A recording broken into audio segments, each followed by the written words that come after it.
Kenapa di Masjidil Aqsa? Kerana nak bagi tahu kita, Masjidil Aqsa adalah tempat air mata dan perjuangan.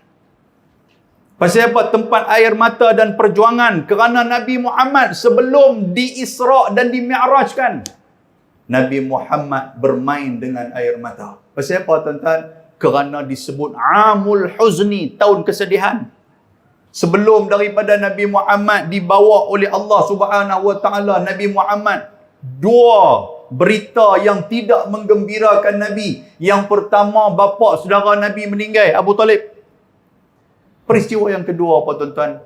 Sayyidatina Khadijah, isteri Nabi sallallahu alaihi wasallam meninggal. Allahu akbar, yang ni lagi sedih tuan-tuan.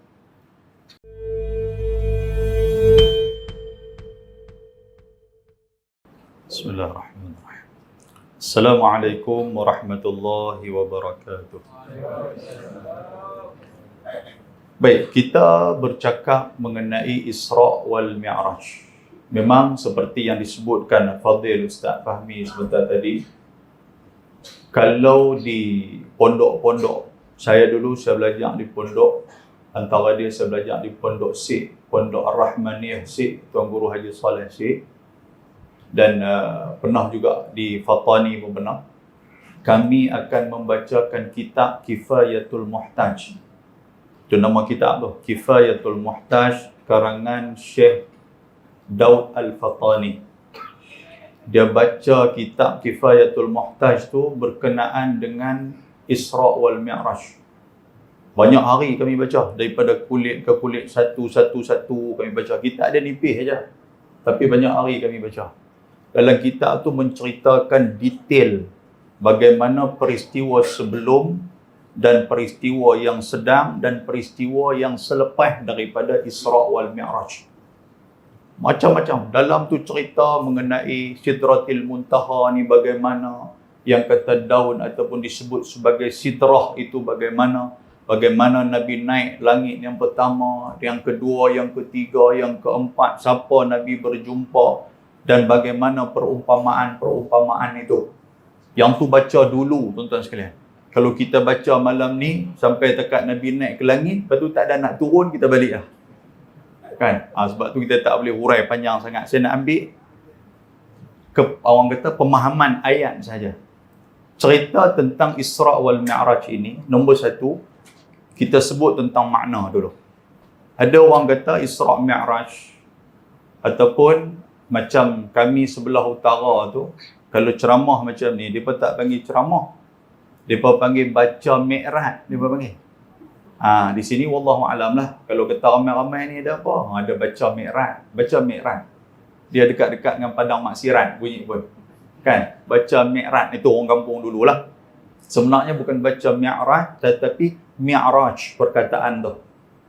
Isra', tuan-tuan kena pegang, makna Isra' adalah perjalanan pada waktu malam. Kalau perjalanan pada waktu siang tidak disebut sebagai Isra'. Itu satu. Mi'raj makna dia tangga, ataupun dalam bahasa orang putih ni dia kata lift. Kan, kita naik lift itu Mi'raj. Berdiri Nabi SAW, dia berdiri di atas Mi'raj itu, dinaikkan oleh Allah Subhanahu Wa Taala. Kalau perjalanan di bumi ini disebut sebagai Mi'raj, Nabi naik ke atas disebut perjalanan di bumi disebut sebagai Isra', Nabi dinaikkan ke atas disebut sebagai Mi'raj. Okey, faham yang tu pun dah cukup dah. Dah boleh berhenti, dah boleh balik dah. Okey. Baik tuan-tuan sekalian, Allah Ta'ala sebut tentang Isra' Mi'raj ini hanya dalam dua surah. Satu disebut dalam surah Al-Isra' ataupun dikenali sebagai surah Bani Israel. Surah Al-Isra' ataupun surah Bani Israel, dia ada 111 ayat surah tu, dan dia dimulakan dengan perkataan Subhanallazi asra. Ada perkataan asra di situ. Jadi itulah disebut sebagai surah Al-Isra' ataupun surah Bani Israel. Bani Israel tu tidak tertulis dalam Quran. Tetapi surah tu menceritakan tentang perihal Bani Israel dalam surah tu. Surah yang kedua pula adalah surah An-Najmi. wan najmi idza hawa, yang menceritakan bagaimana Nabi SAW dia nampak ataupun dia naik beserta dengan Jibril alaihi salam, kan, ila sidratil muntaha, apa semua dalam surah tu, 2 ayat tu. Dan peristiwa Isra' Mi'raj ini adalah di antara peristiwa-peristiwa yang pelik. Yang mana peristiwa pelik ini bukan hanya peristiwa itu saja, dalam Quran banyak peristiwa pelik. Tetapi peristiwa Isra' Mi'raj ini dia banyak menjadi hujatan ataupun banyak diviralkan ataupun banyak orang mempertikaikan peristiwa ni. Bukan takat orang Islam saja. Bukan takat orang bukan Islam. Orang Islam sendiri pun pertikaikan. Betul tak betul peristiwa ni? Isra' Mi'raj ni betul tak betul? Orang Islam sendiri. Bukan orang Islam yang biasa, tetapi orang Islam yang ada background agama, ada ijazah, ada master, ada PhD, ada apa lagi lah pangkat-pangkat dia tu. Pertikaikan. Orientalis lagi pertikaikan lah peristiwa ni. Pasal apa? Kerana ini peristiwa pelik. Banyak peristiwa pelik yang lain tetapi tidak dipertikaikan. Kenapa? Kerana ada bukti. Antara dia, Allah Ta'ala sebut dalam Quran tentang peristiwa pelik. Berlaku kepada Nabi Adam AS. Dalam surah An-Nisa, Tuhan kata, Ya ayuhan nasu taqu rabbakumul ladhi khalaqakum min nafsi wahidah. Wahai manusia, kamu semua dijadikan daripada satu jiwa. Wa khalaqa minha zawjaha, daripada dialah dijadikan pasangan dia Hawa. Persoalan pelik dia tuan-tuan, siapa dia bapa kepada Nabi Adam dan ibu kepada Nabi Adam? Tidakkah benda tu benda pelik? Nabi Adam tu ada. Pelik lah. Sepatutnya kalau ikut logik, mesti ada mak dia, mesti ada ayah dia.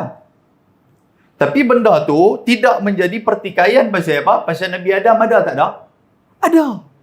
Boleh faham tuan sekalian? Ada Nabi Adam. Hawa begitu juga. Hawa juga wa khalaqa minha, daripada Nabi Adam dijadikan Hawa, zaujaha, pasangan dia. Hawa dijadikan daripada siapa? Siapakah ibu kepada Hawa? Siapakah ayah kepada Hawa? Dan perkara ni diterima oleh orang etis yang tak ada agama pun dia terima. Kata benda ni benda pelik. Lepas tu apa lagi benda pelik tuan-tuan sekalian? Allah Ta'ala menjadikan Naqatus Saleh, unta Nabi Saleh, yang keluar daripada batu. Mana mak unta, mana ayah unta. Dia keluar daripada batu jadi unta. Pelik. Tetapi benda tu ada tak ada? Benda tu ada. Allah Ta'ala sebut dalam peristiwa penyembelihan Nabi Ismail AS. Wa fadainahu bizibhin azim. Ketika mana Nabi Ibrahim dia nak sembelih Nabi Ismail. Di saat itu Allah Ta'ala menggantikan bizibhin azim, dengan satu sembelihan yang besar, digantikan kibas kepada Nabi Allah Ibrahim, suruh sembelih. Kibas tu pun tak ada mak, tak ada ayah, Tuhan bagi macam tu, tiba-tiba ada. Pelik tak pelik tuan sekalian? Pelik. Tapi benda tu ada tak ada? Benda tu ada. Peristiwa Isra' Mi'raj yang orang duk petikai, yang orang duk kata, yang orang tak puas hati pasal apa? Pasal tak ada tanda kata terjadi benda tu. Sekurang-kurangnya Nabi Muhammad dah pi ke syurga. Ambil pi lah bidadari syurga bawa turun mai ke atas dunia ni, barulah kita percaya. Betul tak betul tuan sekalian? Tuan-tuan pi ke Pulau Pinang, contoh macam tu. Kata saya pi Pulau Pinang tadi lepas asar, kata ni lepas maghrib saya dah sampai ke sini dah. Orang kata benda ni pelik. Tapi mesti ada bukti kata kamu pi Pulau Pinang. Apa dia? Bawa balik jeruk Pak Ali. Tidak. Ataupun nasi kandang. Dia balik mai. Kita tengok ni. Bagus punya nasi kandang. Mana ada kuah taruh atas. Kata orang Pulau Pinang lah. Ni. Oh kita kata betul. Sebab ada bukti. Tapi Isra' Mi'raj ada bukti lah. Nabi Muhammad berjumpa. Quote lah Muhammad berjumpa dengan Nabi Musa. Ketika mana dia naik tu jumpa Nabi Musa. Dia buat turun tungkat Nabi Musa. Al-Asa. Tungkat Nabi Musa. Tungkat ni datang daripada Nabi Musa. Betul ya Nabi Muhammad naik ke langit. Pasal apa? Pasal tungkat tu memang duduk dengan Nabi Musa di langit. Tapi ada tak ada? Tak ada. Maknanya benda ni pelik. So, kalau benda ni pelik, macam mana kita nak faham tuan-tuan sekalian? Itu cerita dia.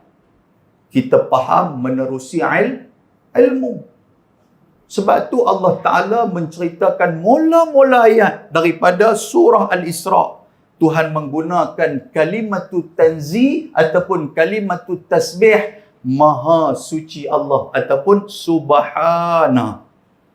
Subhana ni kita selalu sebut ketika mana kita nampak benda yang ta'ajub, betul tak betul? Tuan-tuan nampak kilat, kan kemarin hujan kuat, ataulah di Putrajaya ni kilat, ya Allah. Apa yang kita sebut? Subhanallah. Pasal apa? Pasal kilat tu tak ada siapa boleh buat kilat, hanya Allah Ta'ala saja yang boleh buat. Sebab tu Tuhan menggunakan mula-mula kalimah subhana, maha suci Allah. Asal daripada perkataan subhana itu adalah sabbaha ataupun sabiha. Maksud dia apa? Jauh. Jauh daripada apa ni Allah Ta'ala ni? Jauh daripada pandangan, tanggapan manusia ataupun daripada campur aduk pemikiran manusia dalam soal ataupun dalam kerja buat Isra' wal Mi'raj ini. Manusia jangan campur aduk. Yang ni cerita ni kerja Allah Ta'ala. Sebab tu perkataan subhanallah. Tuan-tuan tengok kambing kepala dua. Apa tuan-tuan sebut? Subhanallah. Maksud dia apa? Yang ni bukan kerja manusia, ni kerja Allah Ta'ala yang bagi jadi kambing kepala dua ni. Tuan-tuan tengok lembu boleh bercakap. Contoh macam tu lah. Dia kata, Haji, pergi ke surau kan malam ni. Allahu Akbar, Subhanallah. Pasal apa lembu boleh bercakap? Siapa yang ajak dia? Allah Ta'ala yang buat. Contoh macam tu. Lagi tuan-tuan kata ada sungguh pula.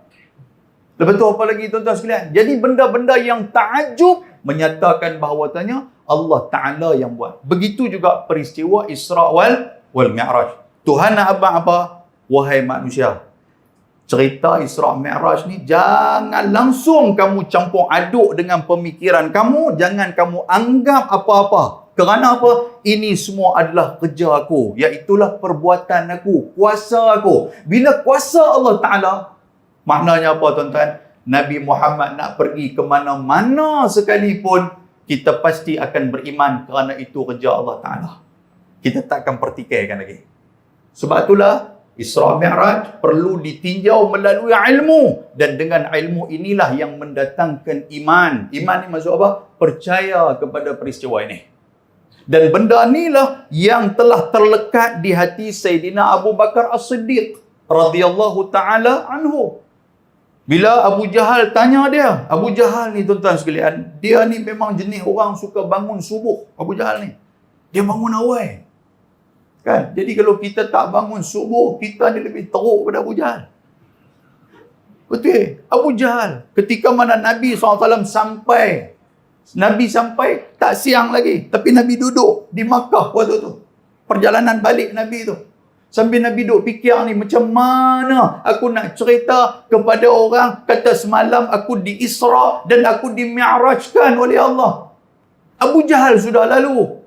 Abu Jahal ni biasalah, dia adalah wartawan yang tidak ada lesen waktu tu. Dia tengok Nabi Muhammad, dia kata cantik, dia kata Muhammad, hari ni ada cerita bagus ke? Maksud macam tu. Sebab Nabi ni maksud apa? Menyampaikan berita. Itu Nabi. Sebab tu surah An-Naba, apa makna surah An-Naba? Berita besar. Amma yatasaalun. An-Nabi menyampaikan berita. Ada saja cerita yang Nabi nak sampaikan. Abu Jahal sudah jumpa Nabi. Dia kata, ya Muhammad, hari ni tak ada cerita bagus-bagus ke? Sebab dia tanya tu pasal apa? Pasal dia nak bagi ataupun dia nak mengejek Nabi Muhammad. Nabi Muhammad pun orang betul yang kata Nabi Muhammad ni betul lurus. Dia pun tak pernah bersangka buruk kepada orang. Dia tak tahu kata yang Abu Jahal tanya itu sebenarnya untuk nak merosakkan Nabi Muhammad. Jadi bila dah tanya macam tu, Nabi Muhammad jawab lah pasal dia as-siddiq, dia benar, dia jujur, dia takkan pusing pergi kot lain. Kalau kita ada orang yang tanya kita tahu dia ni tanya ni memang nak kena kita ni, kita akan pusing pergi kot lain. Kan? Dia mai tanya kita, Haji, nak pergi mana? Pergi surau ke? Tu dia soalan tu. Kan? Kita kata, kalau kita jawab, pergi surau. Dia kata, pergi surau apa? Pergi bukan dengar ceramah pun, pergi tidur aja. Apa kena kita? Kan? Jadi bila orang tanya macam tu kat kita, kita tahu kata dia nak berkenal kita. Haji, pergi mana? Pergi surau ke? Dah nak pergi ke laut sangat, kita jawab. Pasal apa? Pasal pusing dia balik. Nabi Muhammad tidak begitu. Bila Abu Jahal tanya dia, Muhammad ada cerita tak? Nabi Muhammad kata apa? Ada cerita. Cerita apa? Semalam aku di Isra dan aku di Mi'rajkan. Abu Jahal dengar Allahu Akbar. Yang ni sudah good news. Yang ni sudah berita bagus. Dia kata, Muhammad, kalau aku panggil semua orang di Mekah ni, mau tak mau kamu cerita kepada mereka, macam mana kamu cerita kepada aku? Apa kata Nabi Muhammad? Nabi Muhammad pun kata, yang ni pun sudah bagus. Pasal apa? Pasal Nabi Muhammad dapat tauliah daripada Abu Jahal. Tiba-tiba dapat untuk nak ceramah kepada orang. Nabi Muhammad kata, Alhamdulillah, aku sanggup cerita. Abu Jahal ni dia seronok lah. Pasal cerita Isra' Mi'raj ni memang cerita tak masuk akal. Dan di saat itu Abu Jahal berjumpa dengan Abu Bakar As-Siddiq. Dia tanya kepada Abu Bakar, Abu Bakar, sahabat kamu Muhammad kata semalam dia diisra'kan ke Masjidil Aqsa. Lepas tu naik pula di Mi'rajkan pula. Lepas tu pagi ni dia dah turun dah. Kamu percaya tak percaya? Apa kata Abu Bakar As-Siddiq? Andainya benda ini keluar daripada mulut Muhammad, satu dunia dia dipusingkan dalam satu malam pun aku percaya. Pasal apa tuan-tuan? Abu Bakar dia melihat melalui ilmu. Sebab bukan Muhammad berjalan sendiri, tetapi Allah yang membawa Nabi SAW. So tuan-tuan sekalian, kalau kita tengok dengan ilmu, kita akan dapat faham bahawa berita ini ataupun cerita ini adalah benar dan mendatangkan keimanan kepada kita. Baik, itu perkataan subhana. Subhanalladzi, alladzi yang, tu maksud dia. Asra. Tadi saya sebut perkataan Isra' maksud dia perjalanan pada waktu malam. Okey? Tuan-tuan pegang yang tu. Asra' dalam asal ada perkataan as-surah yang memperjalankan. Okey, yang memperjalankan. Kalau Nabi Muhammad dia berjalan sendiri, Allah Ta'ala takkan menggunakan perkataan asra. Kerana asra itu memperjalankan. Kalau memperjalankan, sudah pasti ada yang membawa orang yang berjalan itu. Siapa dia? Allah Subhanahu Wa Ta'ala. Itu yang kita ilmu tu. So, bila kita dengar macam tu, bukan Nabi Muhammad jalan sendiri. Kalau Nabi Muhammad jalan sendiri, kita pun tak percaya. Kita tak percaya kalau Nabi Muhammad jalan sendiri. Tetapi Nabi Muhammad dibawa berjalan. Macam mana tuan-tuan duk dengar ceramah yang selalunya ustaz-ustaz duk sebut apa? Budak kecil umur 2 bulan. Boleh berjalan tak boleh berjalan? Tobat lahum tak boleh berjalan. Kan? Tiba-tiba mak dia sudah bawa dia pergi Putrajaya. Tadi lepas asar pergi Putrajaya. Lepas tu lepas maghrib sudah sampai balik ke kampung kita ni. Kita pergi kata pula kat budak tu. Kita kata apa? Budak ni contohlah kata nama tu Fahmi lah. Contoh Nabi Ustaz nama Fahmi ni. Fahmi. Amboi. Fahmi berjalan pergi ke Putrajaya. Nampak kita kata Fahmi berjalan ke? Ataupun kita kata amboi Fahmi seronoknya mak dia bawa pergi berjalan ke Putrajaya. Tak apa nak sedap ayat tu betul tak? Amboi Fahmi berjalan ke Putrajaya. Ni baru sampai. Lepas tu ada pula kita kata dia berjalan dengan siapa? Ada orang tanya lah soalan tu. Pelik takkan dia berjalan sendiri baru umur 2 bulan. Kita kata, hang ni pun betul serba pembarih sangat.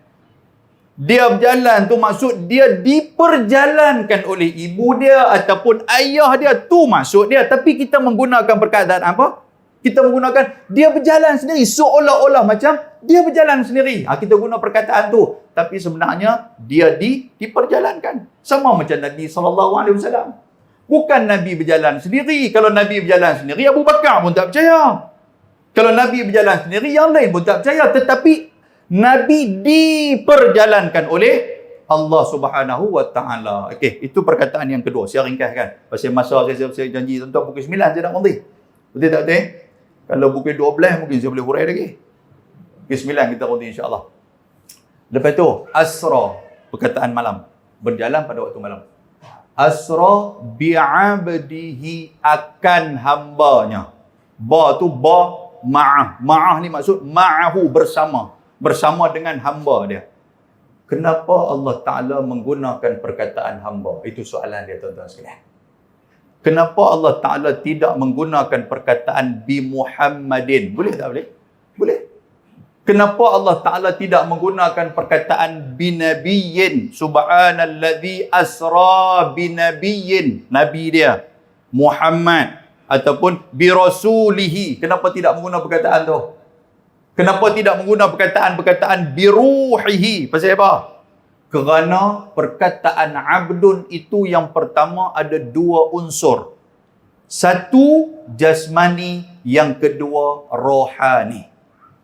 Perjalanan Nabi itu, Nabi dibawa berjalan itu bukan hanya roh dia, tetapi jasmani dia ataupun lahiriah dia juga berjalan bersama. Kerana ada orang yang mempertikaikan. Kata Nabi Muhammad, sebenarnya Nabi Muhammad pergi ke Masjidil Aqsa, naik bertemu dengan Allah, lepas tu jumpa dengan Nabi-Nabi yang terdahulu hanya dalam mimpi saja. Kalau dalam mimpi sudah pasti Allah Ta'ala sebut, biruhihi, roh. Betul tak betul? Kerana kita bermimpi, ni kita roh kita. Tuan-tuan tidur di rumah, tapi mimpi pergi jumpa dengan Donald Trump. Betul tak betul? Kan kata, kalau mimpi jumpa Donald Trump, benda tu tidak akan menjadi fitnah. Tuan-tuan kata, Allah Ustaz, minta maaf saya lambat sikit dengar ceramah Ustaz malam ni. Pasal apa? Saya baru balik daripada Washington. Dia kata, jumpa Donald Trump tadi, dia ajak minum teh lepas hasang tadi. Oh ya ke? Kita pun duk tengok dia ni atas bawah ada buku merah ke kat dia? Dia kata, tak, saya tidur tadi, saya mimpi. Kalau tidur tak ada masalah. Bukan kata jumpa Donald Trump. Hang mimpi lu duduk di Israel pun aku percaya. Tuan-tuan nampak tak? Maknanya Nabi Muhammad bukan menggunakan roh. Tapi ada orang percaya kata Nabi Muhammad berjalan guna roh. Sedangkan perkataan abdun itu mencangkupi dua makna. Iaitulah zahiriah dan juga jasmaniah dan juga lahiriah. Boleh faham tak sekalian? Maksud yang kedua, perkataan abdun juga hamba. Hamba ni maksud apa tuan-tuan? Inilah tingkatan yang paling tinggi kepada Allah Subhanahu Wa Taala. Sebab apa? Tuan-tuan, hamba ni maksud apa? Hamba, kalau kita ada perasaan hamba ni tuan-tuan sekalian, kita akan dapat redha dan rahmat daripada Allah. Saya urai sikit lagi. Tuan-tuan, dalam sejarah perhambaan, kalau hamba ni, tuan dia pukul dia pun dia tak boleh lawan. Kalau hamba ni, tuan dia bunuh dia pun tuan dia tidak bersalah. Pasal apa? Pasal hamba ni tak ada nilai apa di sisi tuan dia. Di sisi manusia tak ada nilai. Betul tak? Tuhan nak yang tu lah baru yang dekat kepada Allah Ta'ala. Kalau kita hamba, tuan-tuan sekalian, kita nak menghadap Allah Subhanahu Wa Ta'ala sebagai hamba ni, kita akan hilangkan semua sifat kemanusiaan yang ada pada diri kita. Maka di saat itulah kepala kita boleh tunduk menghadap Allah Subhanahu Wa Taala. Tuan-tuan nak solat, nak menyembah Allah, kita hadir sebagai hamba Allah. Kalau hadir sebagai hamba Allah Subhanahu Wa Taala, tuan-tuan sekalian, semayang di belakang pun tak ada masalah. Semayang di luar pun tak ada masalah. Parking kat mana pun tak ada masalah. Pasal apa? Pasal kita menyedarkan diri kita sebagai apa? Aku hamba, bukan ada apa pun. Tapi kalau ada lagi sifat manusia dalam diri kita, kita semayang duduk di belakang pun nanti kita akan marah jawatan kuasa. Dia tak kenal ke aku ni bekas pegawai daerah sini ni. Sedangkan kita nak sembah Allah. Kalau ada sifat takabur yang macam tu, jangan harap kita akan mendapat redha dan rahmat daripada Allah. Sehingga kita buang sifat kemanusiaan yang ada kat diri kita, sifat hamba tu yang Allah Ta'ala tunjuk di dalam Al-Quranul Karim. Dan inilah yang akan mendapat darjat di sisi Allah. Tuan-tuan, penghujung surah Al-Fajr, kalau tak silap saya, Tuhan kata apa? Ya ayyatuhan nafsul mutmainnah. Siapa yang berasa diri dia hamba, jiwa dia akan tenang. Pasal apa tuan-tuan? Pasal kalau orang kata kat kita, orang maki kita, orang umpat kita, orang fitnah kita, kalau kita rasa kita hamba, semua benda tu tak memberi kesan kepada kita. Betul tak betul? Kita kata, orang abang kat kita, orang cerita, Haji tahu tak? Sebelah tu, rumah sebelah tu, jiran sebelah tu duk mengumpat Haji macam-macam. Kita kata apa? Allah, siapalah saya? Saya ni hamba Allah Ta'ala, hina di sisi Tuhan. Selesai? Betul tak sekarang? Itu perkataan tu. Kita akan mendapat mutmainnah. Tuhan kata, kalau orang yang menjadi hamba, dia akan mendapat ketenangan. Satu. Yang kedua apa? Allah Ta'ala duk panggil dia selalu. Mai kembali kepada aku. Irji'i ila rabbiki. Marilah datang kepada Tuhan kamu. Ila rabbiki radiyatan mardiyah. Bila datang kepada Tuhan kamu ini, kamu akan datang dalam keadaan redha dan kamu diredai oleh Allah. Kalau ada sifat hamba, kita akan mencari redha Allah dan kita akan mendapat keredaan daripada Allah. Tadi imam kita ada baca doa. Allahumma inna nas'aluka redhaka wal jannah. Tuan-tuan lupa ke tuan-tuan amin tadi? Nampak macam lupa lah doa tu. Amin saja, kami ikutlah Tok Imam nak baca apa, bacalah. Janji kami amin, sudah. Kan? Tengok-tengok Tok Imam baca nikah seorang lagi. Kita pula pergi amin, dia menikah semua lepas ni. Contoh-contoh macam tu lah. Allahumma inna nas'aluka redhaka. Nombor satu, redha Allah Ta'ala. Yang kedua baru syurga. Kalau Tuhan bagi syurga kat kita, tapi redha Allah Ta'ala tak bagi kepada kita, boleh tak duduk dalam syurga? Tak boleh. Saya buat perumpamaan macam ni tuan-tuan sekalian. Sagi tuan-tuan balik, tuan-tuan boleh faham dengan bahasa saya lah. Tuan-tuan balik ke rumah sagi. Isteri tuan-tuan tengah duduk tengok TV waktu tu. Contohlah. Sebab tak bawa main bini hari ni. Bila balik-balik rumah, dia kata kat isteri dia. Dia kata yang lah kot. Kan? Orang Panglima Garang ni memang dia panggil yang. Kan? Walaupun di luar Panglima, tapi di rumah tak raya Panglima. Ada Panglima lagi kuat dia apa? Kan? Contoh kita minta maaf atau marah kat saya lagi. Tak panggil dah lepas ni ustaz ni. Balik-balik rumah tuan-tuan sekalian. Abang kat isteri, cerita kat isteri. Kata hidang nasi saya nak makan. Bini marah kat kita. Tuan-tuan, bini marah. Bini kata, apalah abang ni, doktor dah pesan jangan makan malam. Perut abang pun dah makin besar. Darah pun dah mula tinggi. Jantung pun dah mula main dah penyakit jantung. Dah kencing manis. Malam-malam tak payah minum air masak. Lepas tu makan buah apple hijau. Cukup lah. Bini kata macam tu. Kita kata aku tak boleh, aku lapar ni. Tapi bini dah, oleh kerana kita nak nasi, bini masuk ke dapur. Dia ambil nasi, dia bubuh nasi dalam pinggan, bunyi beram-beram dengan dia duk ceramah macam-macam kat kita. Lepas tu dia letak atas meja. Makan. Dia kata nak sangat. Dia bagi tak kita makan? Bagi. Tapi dia redha dah kat kita. Tak redha. Tuan-tuan boleh makan tak? Tuan-tuan makan pula. Sedap pula dengar ceramah kuat sikit ceramah tu. Ada kalau tu? Tobatlah dah. Dia dah. Kata hang ceramah dekat sikit. Aku lama tak dengar ni. Tanyalah ustazah ni. Kita pula makan bagus. Memang buta perut. Kalau jenis macam tu. Tak boleh. Tak ada redha. Tapi kalau dia redha dekat kita, Allahu Akbar. Sampai di rumah, dia tolong buka pintu mereka. Kita pegang tangan, kita tarik, kita pergi ke dapur. Kita kata pasal apa ni? Redha punya pasal abang. Kan? Sampai di dapur, dia tarik kerusi, dia pegang bau kita, dia letak kita atas kerusi. Lepas tu dia ambil kain ni, dia sapu, dia ikat, sampai terjelek lidah kita ni.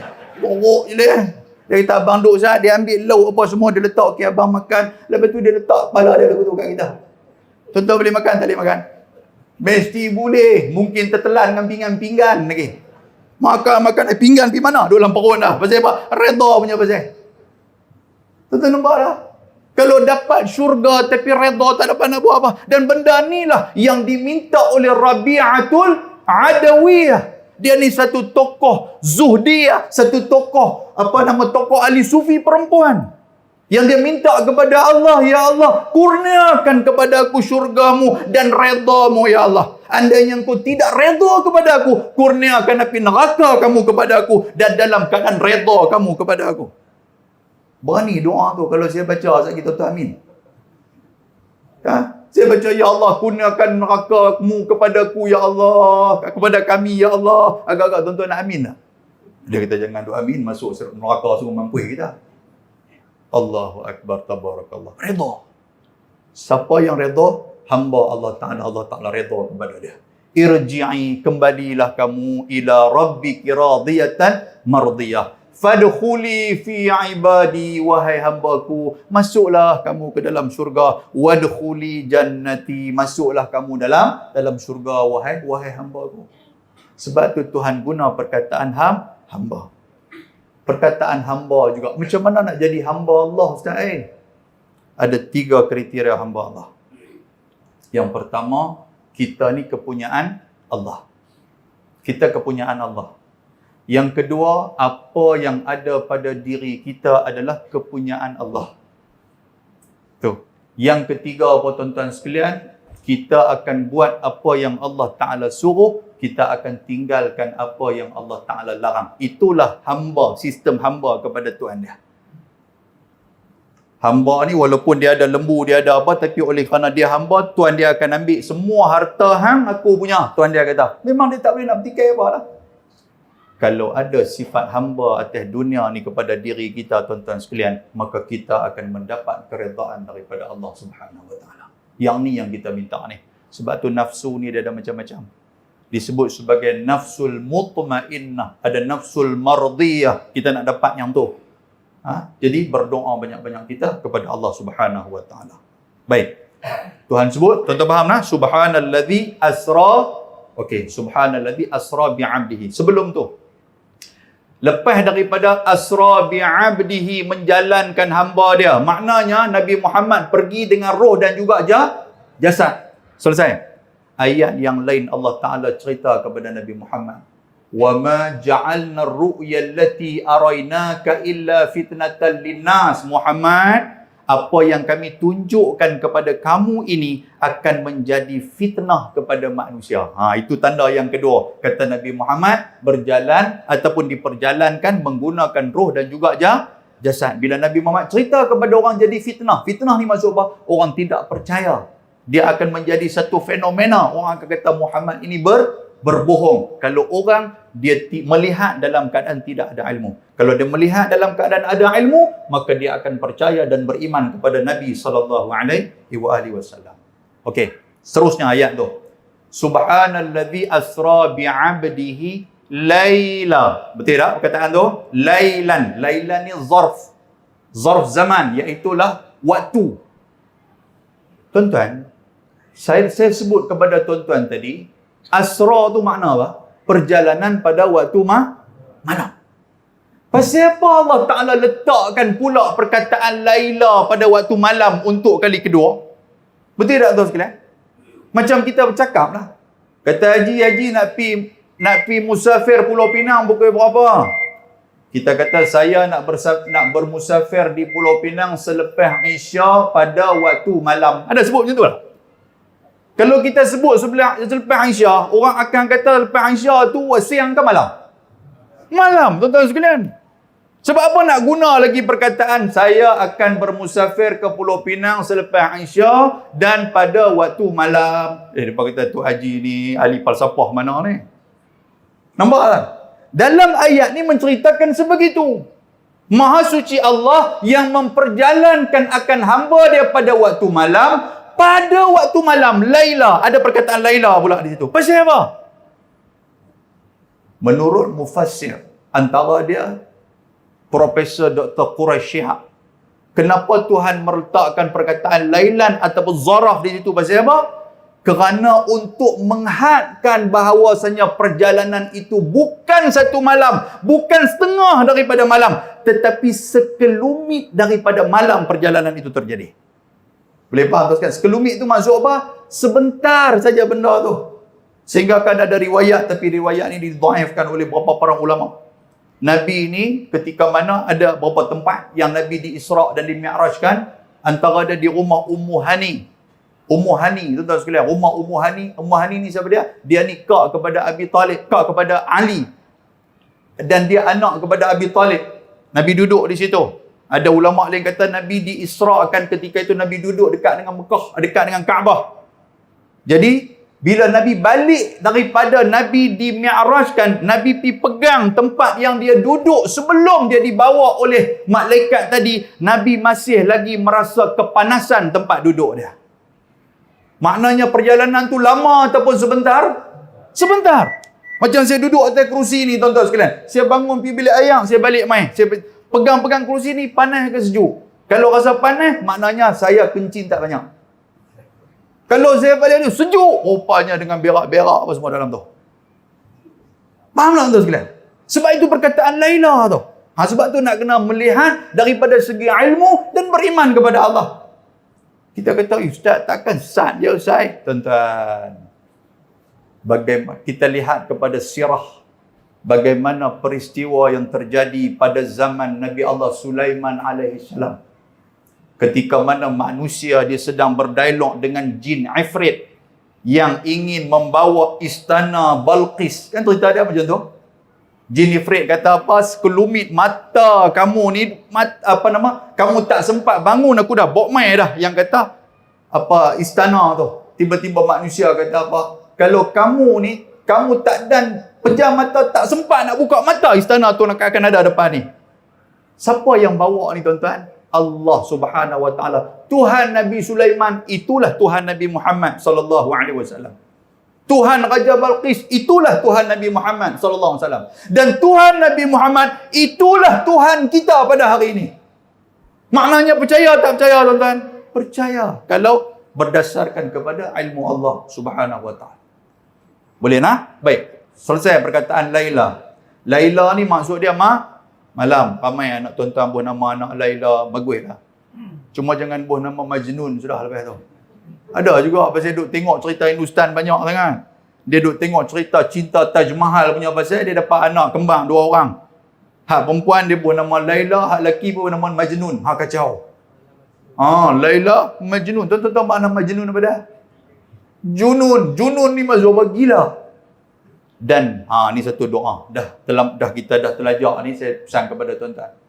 Kan kita duk baca doa. Allahumma inni a'udzubika minal junun wal juzam. Lepas tu wa min sayyi sayyi asqam, apa semua doa tu. Amalkan doa tu. Dalam hadis riwayat Imam At-Tirmizi, dia kata apa tuan-tuan sekalian? Syekh Idris Al-Marbawi dalam Baru Mazi pun ada sebut doa mengelakkan daripada nyanyuk. Sama tak di sini? Perkataan kami di sana ada kata nyanyuk, di sini nyanyuk juga kan? Nyanyuk lah. Lepas tu nak buat perkataan apa lagi? Nyanyuk ni apa tuan sekalian? Dia jadi bila waman nu'ammirhu nunakkishu fil khalqi afala ta'qilun. Allah Ta'ala sebut dalam surah Yasin tu. Bila umur manusia itu makin lama, makin panjang, kami akan nunakkishu fil khalq. Kami akan jadikan mereka seperti mana budak-budak. Kan bila umur terlampau tua, sebab tu kita jangan minta ke Allah Ta'ala umur panjang sangat. Minta ya Allah panjangkanlah wattawil umurana ya Allah, panjangkanlah umur aku. Tanya tengok haji nak umur banyak mana? Kalau boleh takat 90 tu kira okey. 90 tuan sekalian. Ada lagi karut minta kalau boleh 150 syong saya. Umur sampai 150. Kalau 150 Allahu akbar. Jalan masa bewak lah waktu tu. Betul bewak. Tak usahlah minta panjang-panjang sangat dia jadi fitnah kat orang, tak usah. Kan? Jadi apa tuan-tuan sekalian? Bila umur kau panjang, otak kita akan jadi macam budak-budak. So banyak-banyak baca Allahumma inni a'udzubika minal junun. Ya Allah, aku minta lindung daripada nyanyuk dan juga gila, junun ni. Dan dia akan main ni, umur ni. Saya pun tak terlepas daripada benda ni. Kan dia akan main. Kita akan fikir bila dah umur cakap seorang-seorang, kadang-kadang bercakap dengan motor. Lah pun duk jadi dah macam tu. Habis-habis basuh kereta dia duk sandang di pokok nyok lagu tu, duk tengok kereta lagi dia buat macam tu, kereta dia ada kalih tengok kau ni. Yang tu yang bini cukup meluat tu. Bini kata Tok Leban ni buat dah ya dah. Kan kita basuh kereta 2 jam, tengok kereta pun 2 jam. Dia kata kalau bos spoiler ni nampak kemai, dia jadi macam tu. Basuh motor pun macam tu juga. Lah kali pergi sembang dengan motor, aku jaga kamu, kamu jaga aku ya. Bini kata, gila dah. Allah. Jadi minta doa. Allahumma inni a'udzubika minal junun. Junun perkataan tu, okey? Baik. Muslimin dan muslimat yang dirahmati Allah Subhanahu wa taala. Jangan letak nama anak Majnun. Satu lagi, jangan letak nama anak Malaun. Sini panggil Malaun juga ke? Ada ya anak. Kami di belah-belah utara tu lagu tu. Tu main dah Malaun tu. Malaun tu disebut. Malaun ni maksud dia yang dilaknat. Malaun. La'na yang dilaknat. Kita pergi panggil pula tu Malaun tu main. Memang duk kena laknat lain-lain kali mati dalam tong sampah. Pasal apa? Pasal duk kena laknat dengan orang. So jangan guna perkataan tu. Boleh tak? Hak bagui-bagui kita tak guna. Perkataan Mahmud bagus lah tu. Mahmud ni maksud apa? Yang dipuji. Tapi tuan-tuan panggil apa? Moodnya. Ni sakit kaki nak urut di mana? Pergi urut dekat Haji Mud. Haji Mud. Tuan-tuan tahu mood ni makna apa?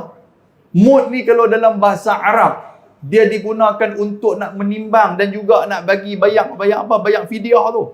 Satu bekeh, satu mud ataupun disebut sebagai satu mangkuk.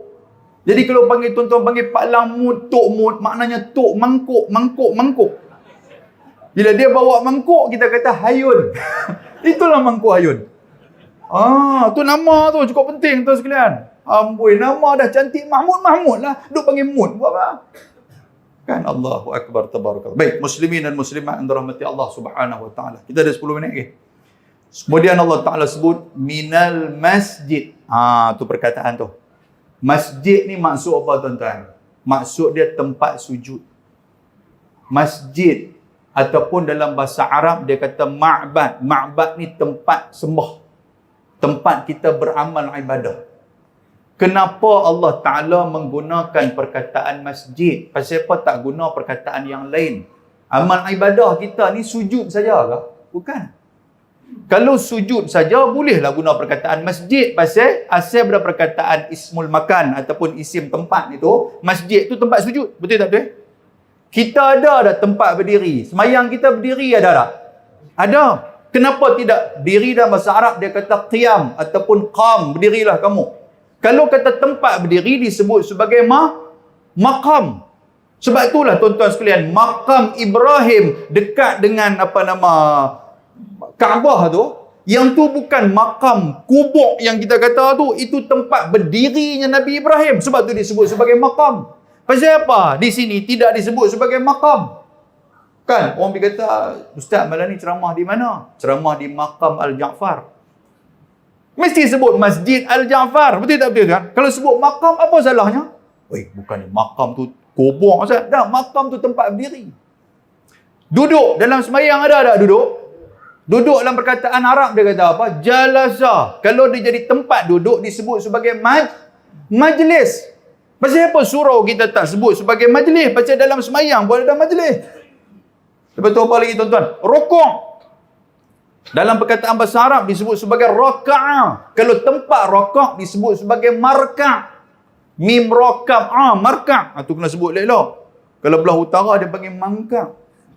Mangka' dulu apa nama buah derian keras tu dia kata mangka'. Tapi yang tu pun kalau jenis-jenis malaun ni pun orang panggil mangka' lah. Tu mangka' tu main dah.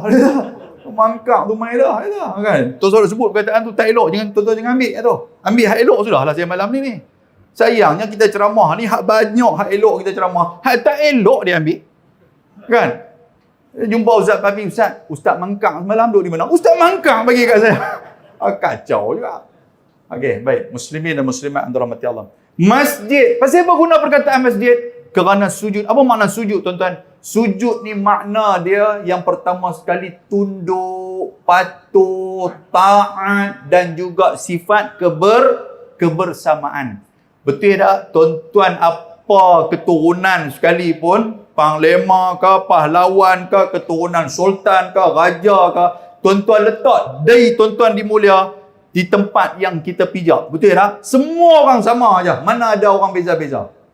Kata Ustaz, saya ni keturunan bagus Ustaz, jadi saya nak kena sujud atas kerusi. Ada ke?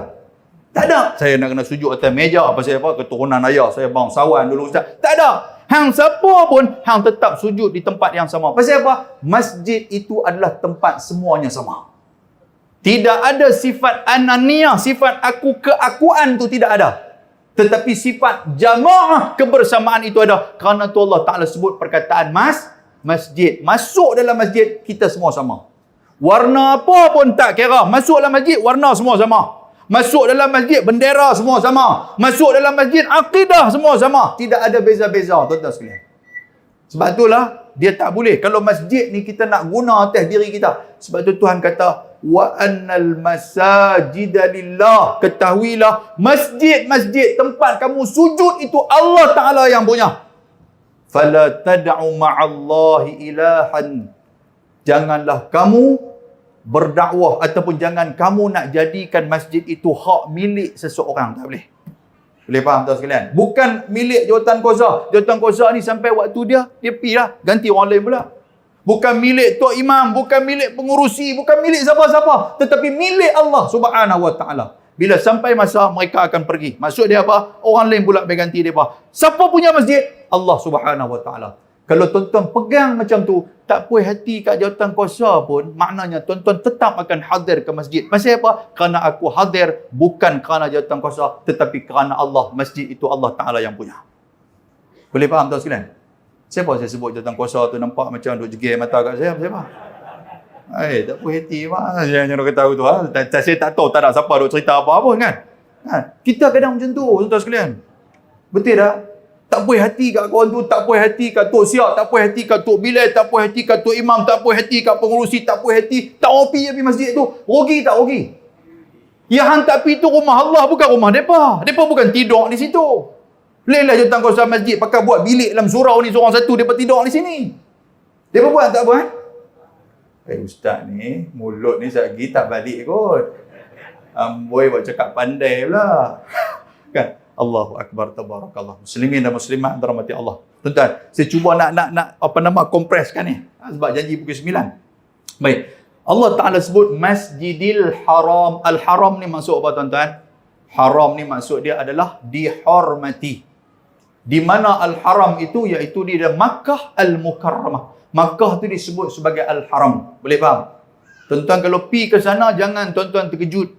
Teksi akan turun-turun, kita turun daripada maktab kita, haram, kita kata dia ni panggil aku haram. Aku tak mau dia kata kan. Tapi wallahu alam. Saya tak tahulah sama ada tapi ada budak-budak saya tak mau sebutlah benda ni. Kan asal muasal perkataan haram, satu lagi apa dia? Tu sebut, bukan saya sebut kan.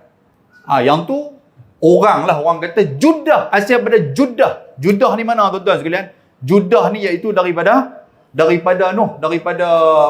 tempat kita turun, matar, tempat kita turun, lapangan terbang tu. Ada orang yang turun kita sebut sebagai Jeddah.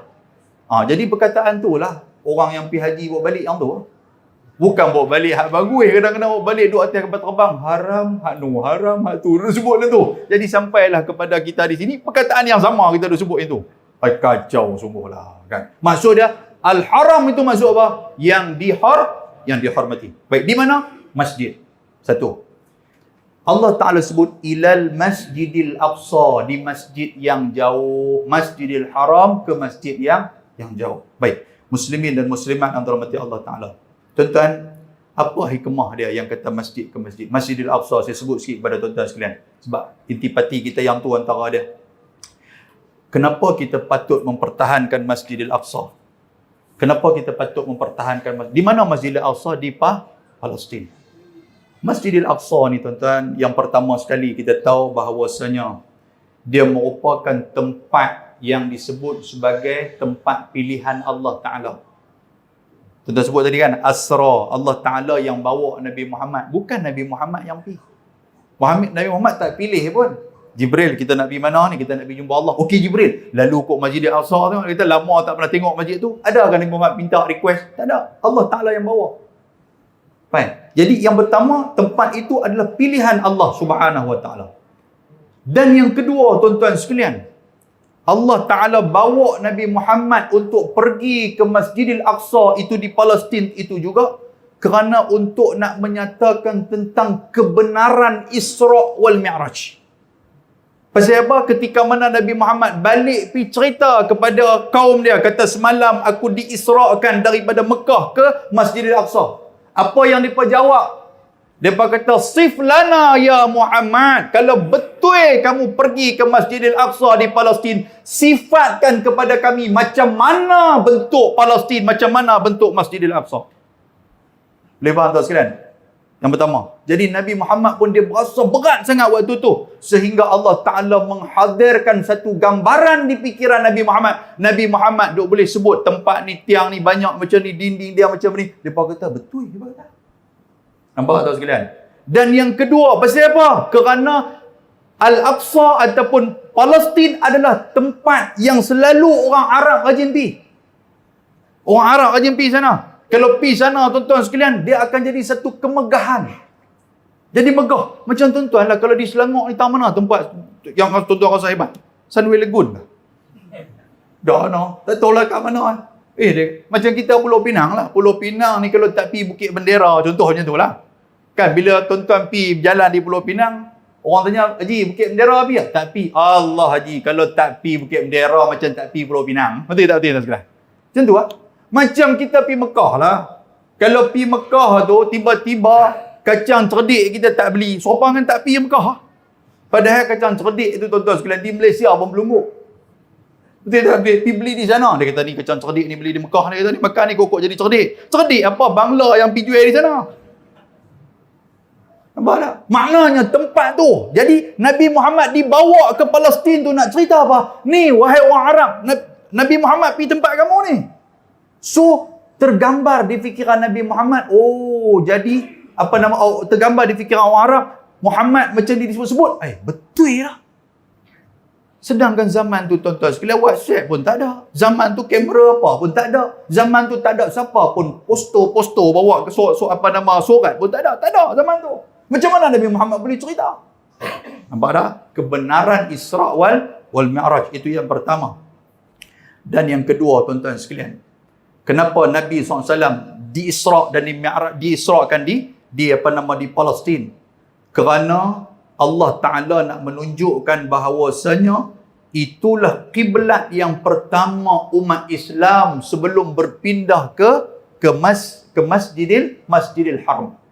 16 bulan tuan-tuan sekalian selepas disyariatkan solat, Nabi SAW menghadap ke arah Masjidil Aqsa. Kan? Lepas tu barulah kembali ataupun berbalik kepada Masjidil Haram lepas 16 bulan tu. Itu hikmah yang kedua. Hikmah yang ketiga, tuan-tuan sekalian, kerana Palestin ataupun Masjidil Aqsa itu adalah tempat para nabi yang terdahulu. Ramai nabi diutuskan di situ. Nabi Ibrahim pernah di Palestin. Nabi Ishaq pernah di Palestin. Nabi dan nabi-nabi yang lain, Nabi Ayub, Nabi Yaqub pernah di Palestin. Banyak nabi-nabi di Palestin.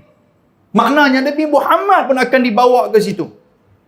Dan yang keempat, kenapa di Palestin? Kerana di situlah tempat pertabalan Nabi SAW akan nubuwah khatamin Nabi wal mursalin.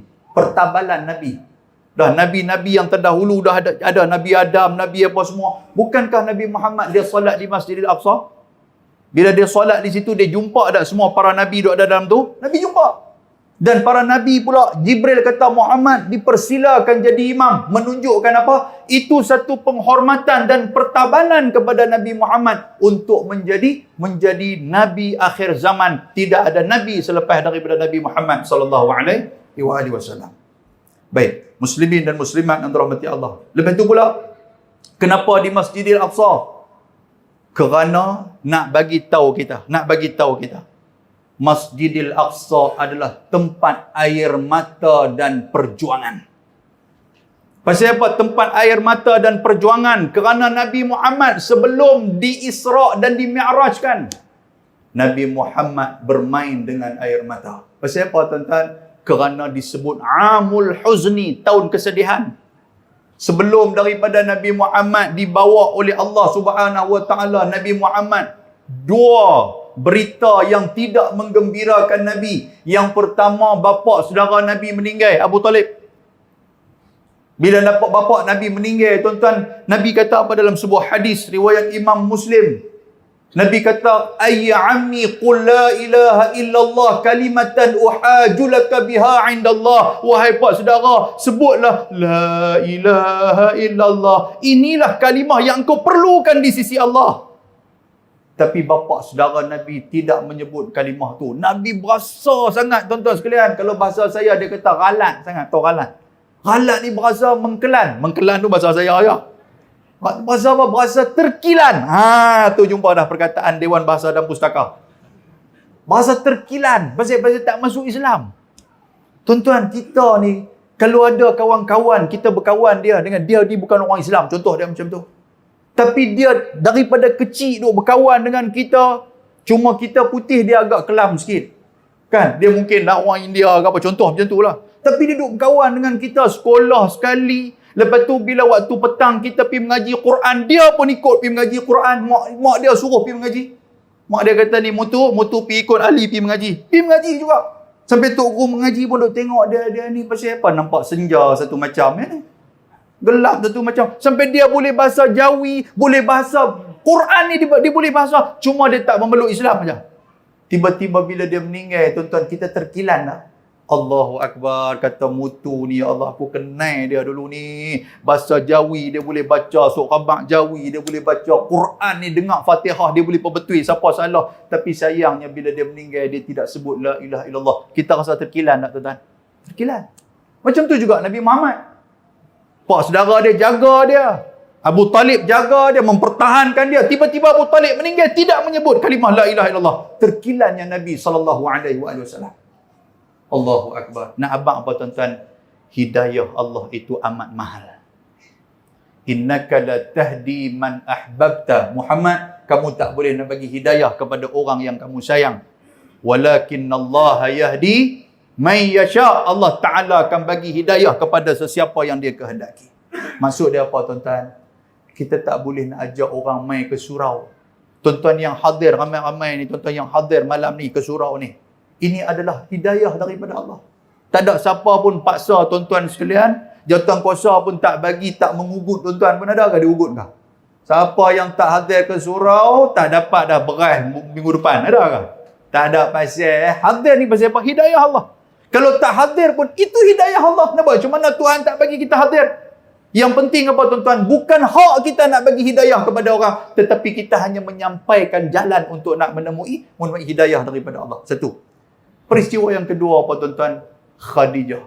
Selang kata dalam cerita tu ataupun dalam sirah tu menyatakan bahawa 6 hari ataupun ada riwayat lain kata sebulan lepas daripada tu. Ada yang kata 6 bulan selepas daripada tu. Sayyidatina Khadijah, isteri Nabi SAW meninggal. Allahu Akbar. Yang ni lagi sedih, tuan-tuan. Kita bini kita, abang kat kita kata, ni abang, ayah Cina ni cuti lama, kata saya nak balik rumah anak, Ustaz. Nak pergi ziarah rumah anak di Johor ni, boleh tak? Boleh.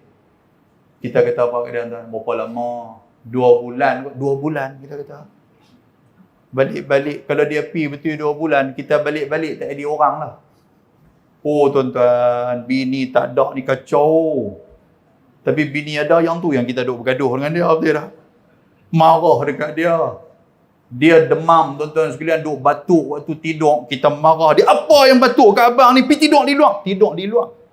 Bini pun tidur di luar. Tapi kalau kita demam, tuan-tuan sekalian, dia tidur tak tidur? Dia tak tidur Pasal apa? Duk sapu minyak Tok Saad belakang kita. Kan? Abang, oh kita pun batuk lah. Allah abang, oi, sabar abang. Pelan lah sikit, sakit lah. Marah dia pula. Tu dia duk sapu belakang kita tu. Allahu Akbar, tabarakallah. Tuan-tuan, cuba dia tak ada 2 minggu sudah. Makan Maggi kita, singki pun tersumbat lepas tu. Sungguh, kan? Tersumbat singki. Mula-mula tak apalah naik motor. Lepas tu naik motor kawan. Lepas tu dah. Dia mula nak jadi pelik dah. Last sekali tuan-tuan duk tuntun motor. Awak tak naik motor. Tak tahu, aku pun tak tahu naik motor macam mana. Pasal apa? Mak Haji tak ada 2 minggu dah. Mula pakai kasut letak di kaki. Last kali kasut duk sangkut di telinga. Pasal apa? Mak Haji tak ada punya pasal. Oh kacau tuan sekalian. Isteri tak ada ni tempat luahan. Walaupun bini ni dia bukan boleh buat apa pun kat kita. Tuan-tuan macam main malam ni kan. Saya ceramah lajak sampai pukul 12 ke apa. Balik duk marah. Marah kat bini. Ustaz mana dia panggil sampai pukul 12. Bini kita tak apalah sesekali. Alah kamu pun. Sonok sangat dengan ustaz tu. Marah kat bini pula. Kan? Bini pun senyap. Bila cakap senyap pula. Salah dia juga. Tuan-tuan sekalian. Kan? Jadi hatulah pengarang jantung kita yang tu lah. Tiba-tiba meninggal, tuan-tuan sekalian. Allahu Akbar. Nabi SAW. Sayyidatina Aisyah radhiyallahu ta'ala anha. Bila Aisyah, tapi Nabi ni dia selalu sebut depan isteri-isteri dia yang selepas dia menikah daripada Khadijah. Antara dia Sayyidatina Aisyah. Nabi duk sebut tentang Khadijah ni sampai Aisyah ni cemburu. Dia ni muda. Duk sebut Kak Jah lah kot lah. Dia panggil. Dia panggil apa lagi? Kak Jah lah. Kata Kak Jah dulu kalau buat cucuk kodok dengan ayam kopi sedap lah ya Allah. Tapi dah meninggal dah, tak apalah. Bini hak tua, bini muda pun tak berasa sangat. Tapi Aisyah cemburu. Aisyah kata, apa yang ada pada perempuan tua itu sedangkan kamu telah digantikan dengan orang yang lebih baik daripada dia? Aisyah kata macam tu. Tuan-tuan, bila Nabi dengar macam tu, Nabi marah. Nabi kata, wahai Aisyah, tidak ada siapa pun yang boleh menggantikan tempat Sayyidatina Khadijah. Tak ada siapa pun boleh ganti. Pasal apa, tuan-tuan? Kerana dia adalah wanita yang pertama yang beriman kepada aku dikala orang mendustakan aku. Tuan-tuan, Nabi SAW dapat wahyu yang pertama di Gua Hira. Iqra bismi rabbikal ladzi khalaq. Nabi turun dalam keadaan sejuk. Sejuk Nabi ni. Jibril pergi peluk Nabi, Iqra ya Muhammad. Nabi kata, ma ana biqari'in, aku tak erti nak baca apa. Dalam Gua Hira. Sejuk. Tuan-tuan, turun-turun. Balik ke rumah Khadijah. Ketuk pintu Khadijah, buka pintu. Zamiluni Khadijah. Selimut aku Khadijah. Khadijah ambilkan selimut dia. Selimut Nabi Muhammad. Khadijah tanya Muhammad, kenapa ni? Nabi Muhammad kata apa? Aku berjumpa dengan Jibril. Aku berjumpa dengan Jibril. Waktu tu disebut sebagai namus. Aku berjumpa dengan namus. Dia cerita kata, aku akan diangkat menjadi Rasul. Apa kata Khadijah, tuan-tuan? Sadaqta ya Muhammad. Benarlah kamu Muhammad, aku beriman kepada kamu. Tuan-tuan, bukan mudah isteri kita nak percaya. Tuan-tuan ni pun ni, kalau balik lambat sekali, balik, bang, balik lambat. Balik surau. Betul ke? Dia tanya macam tu. Nampak? Dia tanya, betul ke? Tambah tuan-tuan pula nak balik, nak buat sejuk gedik macam tu ke? Kata buka, cepat. Pasal apa bang? Aku naik motor, tiba-tiba ada satu orang pakai jubah putih, janggut putih, serban putih, duk peluk aku. Kata, wahai Haji, engkau diangkat menjadi Rasul Panglima Garam. Dia kata, tuan-tuan nak balik abang kat bini ke? Kata aku jadi Rasul. Nama Nah lah bini dia tu. Nah, agak-agak saya beriman dengan Rasul Panglima Garang. Bini dia kata begitu ke? Tak ada pasal. Bini pun masuk dalam bilik, dia tengok WhatsApp keluarga, dia habang ke anak-anak dia. Tolong ambil emak sekarang. Ayah kamu sudah sakit teruk. Dia kata. Tidak sekalian. Lepas tu dia pun pelan-pelan duk sembunyi, benda-benda tajam apa semua dia sembunyi. Saya takut perut dia kena kerat. Kena katam 16 mampu dengan Tok Haji ni. Tu yang nak sekalian. Kita balik lambat lagi pun dia tanya, betul ke balik daripada surau ni? Abang jangan nakal. Dia kata kat kita lagu tu. Padahal kita semayang surau tu sampai pecah kepala-kepala. Allah tabarakallah. Yang tu. Tak ada tuan, sedih. Lepas tu yang ketiga, pasal apa? Amul hus, sedih. Pasal apa? Kerana di saat itu, Nabi SAW disuruh untuk berdakwah di Taif. Tapi ditolak dengan dakwah Taif. Hikmah dia Nabi SAW berdakwah di Taif. Dan nak cerita apa tuan-tuan? Di Taif tu tempat adik-beradik. Kadang-kadang hikmah ni apa? Adik-beradik kita di antara orang-orang yang lawan kita sendiri. Itu hikmah dia. Nabi SAW, Abu Lahab. Siapa dia Abu Lahab ni? Pak saudara Nabi. Abu Lahab ni pak saudara Nabi. Disebut sebagai Abdul Uzza. Dialah di antara penentang yang paling kuat lawan Nabi SAW. Sebab tu kadang-kadang tuan-tuan dengan adik-beradik ni, kalau silap sikit, kalau boleh bermaaf-maafanlah. Sebab akhir zaman memang keadaan dia macam tu. Dengan adik-beradik, dengan abang, dengan kak, kita renggang. Tapi dengan kawan-kawan kita rapat. Jadi kita tak mau benda tu terjadi kepada kita. Jadi hikmah dia bila pergi ke Taif, walaupun adik-beradik ramai, belum tentu yang ramai itu akan menerima ajakan dan juga dakwah daripada kita. Itu hikmah dia. Bila Nabi pun bersedih, tuan-tuan sekalian, dan di saat itu juga, Nabi SAW dan umat Islam waktu tu yang terima Islam ni duk kena penentangan PKPB yang pertama. Tuan-tuan tahu PKPB? PKPD bukan PB. D ni diperketatkan. Pergerakan apa? Kawalan diperketatkan. Orang Islam tak boleh pergi ke mana, ada duit tak boleh pergi ke mana, nak keluar daripada Mekah tak boleh. Tuan-tuan, berapa banyak yang meninggal? Bukan takat kena PKPD tapi kena bunuh. Bilal bin Rabah kena seksa. Khabbab bin Arad kena bakar hidup-hidup. Sumayyah, Zinirah, Ammar bin Yasir. Tuan-tuan pernah dengar cerita-cerita tu? Macam mana Sumayyah disula daripada kemaluan, keluar daripada mulut satu besi. Uthman ibn Affan ditangkap masuk dalam tikar dan juga dibakar hidup-hidup. Tapi alhamdulillah dia hidup. Ramai lagi tuan-tuan sekalian yang kena PKPD dan juga kena, orang kata apa? Kena penentangan yang seperti itu. Sebab itulah Nabi dia dipujuk oleh Allah Subhanahu Wa Taala. Tu hikmah dia. Nabi dipujuk oleh Allah Taala, bawa Nabi Muhammad berjumpa di Masjidil Aqsa dengan para nabi-nabi yang terdahulu. Bila Nabi jumpa mereka, korang-korang apa tuan-tuan sekalian, Nabi dapat rasa nabi-nabi yang lain juga Mereka ada ujian masing-masing. So, bila berkongsi cerita ujian masing-masing, tidakkah dia meringankan bebanan ujian yang ada dekat kita? Betul tak? Tuan-tuan pun pergi kedai kopi. Kalau isteri ni dia jenis duduk mulut, ya Allah tabarakallah, mulut. Isteri ni, jin pun tak ada dalam rumah kita. Pasal apa? Jin pun takut. Pasal bini mulut, kalau dia ceramah ni, jin ni sampai berdarah telinga. Terus sekalian, sungguh. Allah, ada satu nak cerita pula kisah Nabi dah ni. Tuan nak dengar kisah? Kisah jin dan telaga buruk. Nak dengar kisah tu? Kan? Orang tak berani pergi telaga tu, tuan-tuan sekalian. Jadi Tok Haji ni, satu hari, orang nak lempak dia masuk dalam tu. Kan? Dia takut pasal apa dalam telaga tu ada satu jin. Jadi dia pun, tiba-tiba terlempar dalam telaga tu. Bila dia terlempar ataupun orang pergi lempak dalam telaga tu, bini dia duduk pergi cari.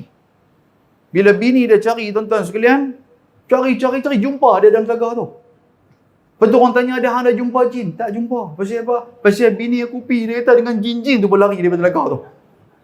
Tak boleh. Allahu Akbar. Contoh tu marah kat saya pula. Kan kita ni kalau ada masalah, kita pergi berjumpa dengan orang di kedai kopi. Betul tak? Sambil duduk minum kopi, kata, nampak sedih nampak? Dia kata, bini aku lah, mulut, ya Allah. Dia kata, aku pun serupa. Serupa. Oh iya kah? Jadi korang sikit bebanan. Macam itulah Nabi Muhammad pun dengan para Nabi yang lain.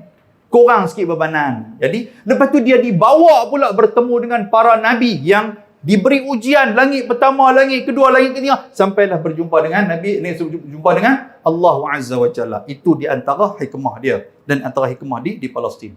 Baik tuan-tuan, 2-3 minit lagi saya nak masa. Palestin, kita berhenti dekat tu lah. Kita tak ada Nabi lah. Kita berhenti dekat tu. Palestin ni juga tuan-tuan sekalian, dia merupakan bumi mahsyar. Nanti kita akan berhimpun di situ. Bumi mahsyar. Kata Maimunah, maulatun Nabi sallallahu alaihi wasallam, ketika mana dia bertanya kepada Nabi sallallahu alaihi wasallam, aftina fi Baitul Maqdis ya Rasulullah, fatwakan kepada kami Baitul Maqdis. Apa kata Nabi? Ardul mahsyar. Nabi kata bumi Palestin itu adalah tempat perhimpunan mahsyar. Nanti kita akan berhimpun di situ. Dan juga mansyar, dia juga merupakan bumi yang terjadinya kebangkitan waktu tu. Semua orang akan dibangkitkan di situ. Ada dua yang kata dua pemahaman muhaddis. Yang pertama, di situ akan ada kebangkitan Islam di sana, di Palestin. Dan yang kedua, kita akan dibangkitkan. Di situlah kita akan dibangkitkan selepas daripada kita meninggal, tuan-tuan sekalian. Jadi itu pemahaman yang kedua, tapi ditaifkan. Kemudian Nabi kata apa? Utuhu, datanglah kamu. Fasalluhu fihi. Kalau kamu pergi ke Baitul Maqdis, maka solatlah di dalam sana. Bila pergi sana, jangan lupa sembahyang. Tuan-tuan, kita ni pasal kita turis, kita tidak akan diganggu.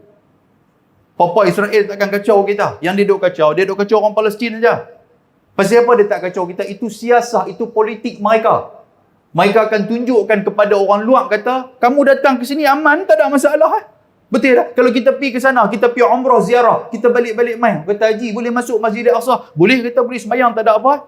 Kan? Ni, gambar saya selfie dengan tentera Israel. Israel semua dia ni. Kan? Tunjuk kat gambar, kat polis Israel tu, dah polis dengan senapang. Kita takut. Dia senyum kat kita.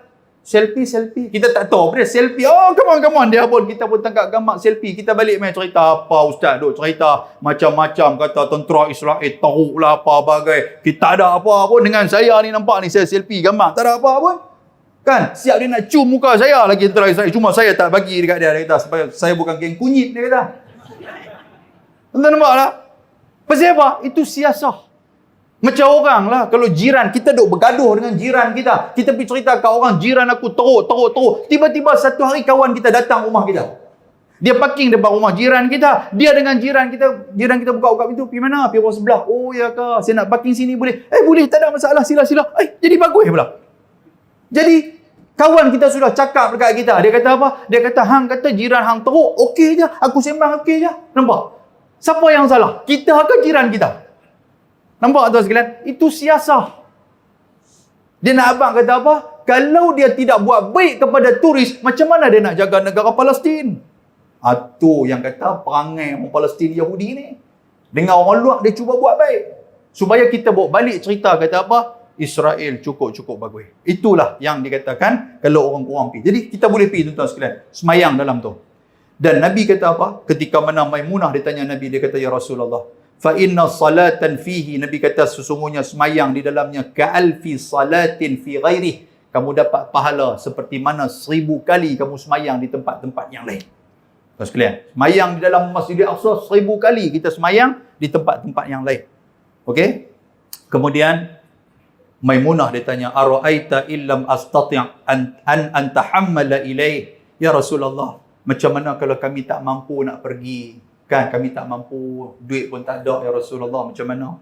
Nabi kata apa? Fatuhdi lahu zaitan, kalau macam tu kamu berikan kepada mereka zaitun ni apa dia tuan-tuan? Buah zaitun tu dalam bahasa Arab disebut sebagai minyak. Yusraju fihi faman fa'ala dhalik fahuwa kaman atahu, bantulah Palestin. Nabi sebut dulu, maknanya sampai sekarang ni tuan-tuan, kita kena bantu Palestin sampai bila-bila. Kena bantu. Bantu ni apa? Seolah-olah kita menghidupkan, kita memberi minyak untuk mereka menghidupkan lampu-lampu di sana. Baik. Jadi perkataan zaitun di situ menunjukkan bahawasanya Palestin ini adalah bumi umat Islam. Dia tidak boleh dikatakan bumi pokok Israel, pokok Yahudi. Yahudi kata itu bumi mereka. Sedangkan ini alamat ataupun tanda kata Palestin adalah bumi umat Islam. Allah Subhanahu wa taala disebut dalam surah Wat-Tin waz-Zaitun wa Turi Sinin wa hadzal baladil amin. Baik tuan-tuan sekalian. Yang ni satu lagi di antara keterkaitan dengan hadis ni. Wat-tini waz-zaitun, demi buah tin dan demi buah zaitun. Betul tak tuan sekalian? Itu terjemah dia. Wa hadzal baladil amin, wat-tini waz-zaitun wa Turi Sinin, dan demi bukit Sinai ataupun bukit Tur Sainah di Mesir. Wa hadzal baladil amin, dan ini adalah balad ataupun negara yang aman, iaitu di Mekah dan juga Madinah. Selesai apa pemahaman macam tu. Betul tak betul? Rupanya tuan-tuan sekalian, ada ulama tafsir kata apa? Ini menunjukkan negara umat Islam ada 4 di situ. Yang pertama Wat-Tin. Wat-Tin ni maksud apa? Tempat buah tin. Buah tin ni banyak di mana tuan-tuan sekalian? Wat-Tini waz-Zaitun wa Turi Sinin wa hadzal baladil amin. Wat-Tin, tin ni banyak di negara sebelah Iraq. Buah tin. Maknanya Iraq itu negara umat Islam ke ataupun tidak? Negara umat Islam. Satu. Lepas tu pula Wat-Tin waz-Zaitun. Zaitun itu adalah buah-buah yang banyaknya di negara-negara Syam, termasuklah Palestin. Pasal Palestin ni dia termasuk negara yang ada dalam negara Syam. Dulu sebut Syam. Syam ni apa tuan-tuan sekalian? Palestin. Lepas tu apa lagi? Lebanon. Lepas tu apa lagi? Jordan. Lepas tu satu lagi apa dah? Kan Syria disebut Syam. Maknanya di situ ada banyak buah zaitun. Tu petanda ayat Quran tu. Tafsir Isyari menyatakan sedemikian. Wa Turi Sinin, itu satu lagi Tur Sainah, iaitulah negara umat Islam. Apa dia? Di Mesir, tuan-tuan sekalian. Ada bukit Tur Sina tu. Wa hadzal baladil amin, dan juga ini adalah balad yang aman. Di mana? Iaitulah di Mekah dan juga Madinah, juga negara umat Islam. Palestin duduk di mana? Di negara Syam. Palestin apa buah paling banyak? Buah zaitun, tuan-tuan sekalian. Maksud dia, Palestin adalah negara umat Islam. So sekarang ni, pasal apa orang-orang Israel kata negara tu adalah bukan negara orang Islam? Orang Islam sendiri pula kata itu bukan negara orang Islam. Yang ni tidak boleh terima. Kerana apa? Kerana hadis Nabi, ayat Quran mengisyaratkan perkara itu. Dan yang seterusnya, Wat-Tini waz-Zaitun wa Turi Sinin wa hadzal baladil amin. Nak cerita kepada kita, itu di antara negara-negara para nabi yang disebut sebagai ulul azmi pernah bertapak di situ. Kan, kalau negara Iraq, siapa dia tuan-tuan? Nabi Nuh alaihi salam pernah duduk di Iraq. Maknanya dia membawa risalah Allah. Makna itu negara Islam. Lepas tu Zaitun di Syam. Syam siapa yang duduk? Tuan-tuan, di Palestin siapa duduk? Nabi Ibrahim yang duduk di Palestin. Lepas tu siapa dia lagi? Anak-anak Nabi Ibrahim juga duduk di Palestin. Ishak, Yaqub dan sebagainya. Maknanya itu adalah negara umat Islam. Wa Turi Sinin, iaitu Mesir. Siapa dia? Nabi Musa alaihissalam, ulul azmi. Lepas tu siapa dia lagi? Wa hadzal baladil amin. Nabi Ibrahim ada di situ, Nabi ulul azmi. Nabi Muhammad SAW juga berada di situ, dia sebagai Nabi ulul azmi. Boleh faham tak sekalian? Angguk pun tak apa nak mau lah ni. Pasal apa dah teruk dah Ustaz. Ni 10 minit, Ustaz lajak berapa minit. Kami pun tak tahu dah yang mana kaki kiri, yang mana kaki kanan. Pasal apa? Pasal lengah teruk dah. Okey, kalau macam tu saya nak berhenti dah tuan sekalian. Last sekali saya nak abang apa tuan-tuan? Cerita tentang Baitul Maqdis ni juga. Dalam ayat Quran yang saya bacakan tadi, Allah Taala sebut itulah di antara dia. Baitul Maqdis jangan kita lupa sampai ke hari ini. Jangan kita lupa. Man jahaza ghazian faqad ghazza, kata Nabi. Siapa yang membantu kepada negara yang sedang berperang untuk mempertahankan negara. Mereka sedang berperang hari ini. Maka dia seolah-olah seperti berperang juga. So kita bantulah tuan-tuan. Bantulah. Tetapi bantu pun perlulah melihat saluran yang benar. Yang tu. Jadi kalau ada orang nak minta duit untuk Palestin ke apa semua ni, tengok dulu, check dulu. Bukan kita nak buruk sangka, tidak. Sebab apa? Sebab ada yang kata ada, orang kata apa? Ada penyelewengan berlaku dan sebagainya. Kita tak kisahlah benda tu sebab Allah Ta'ala tak tengok semua tu. Jadi bagi sudahlah. Tapi kita nak kalau boleh, biarlah sampai kepada al-mustahik, iaitulah orang yang berhak untuk nak menerima dia. Boleh faham tak sekarang? Baik. Aqulu qawli hadha. Kita pun dekat tu. Boleh lah. Macam tak bagi balik ya. Tak apa, tahun depan saya main. Lain tahun depan saya main lain, insyaAllah kan. Kalau tak main tahun depan, mungkin 20 tahun lagi saya main. Kan? Kita pun dekat tu nah. Mudah-mudahan Allah Ta'ala merahmati kita. Saya pun seorang pun tak pernah ada dah. Kan? Kan? Terima kasih banyak-banyak di atas sokongan tuan-tuan sekalian. Masya Allah, tabarakallah. Saya akan bawa cerita tuan-tuan ni sampai ke mana-mana, insyaAllah. Kan? Cerita apa tuan-tuan ni, orang paling ramai ni, saya ceramah ni semua ni. Rasa seronok lah, ya Allah. Tuan-tuan pun tak ada lena, tak ada seorang pun. Tuan lena, tidur tak ada langsung. Allah duk mata duk lagu tu, tak tahu faham ke tak, saya tak tahu. Yang tu ya.